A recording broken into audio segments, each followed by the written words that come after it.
Grazie, buonasera. La signora Adele, che è una nostra vicina di appartamento, ci ha mangiato delle mozzarelle che vende, la mozzarella di bufala. La signora, cioè la nostra amica è di Bari, e ha un box dove le vende a Bari, vero Adele? Sì.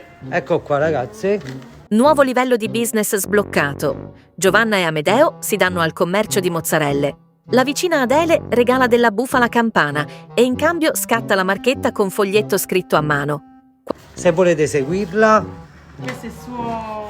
si ecco chiama qua. Morbido. Se la volete seguire facciamo crescere piccoli commercianti, o no Adele? È vero. Mo proviamo insieme le mozzarelle. Guarda, queste puure le provolette, giusto Adele? Sì, grazie. Provolette e mozzarella. Grazie. Ragazzi, se volete seguire metto il link sul mio video. A dopo. Quando si dice che la pubblicità è l'anima del commercio, ruspante.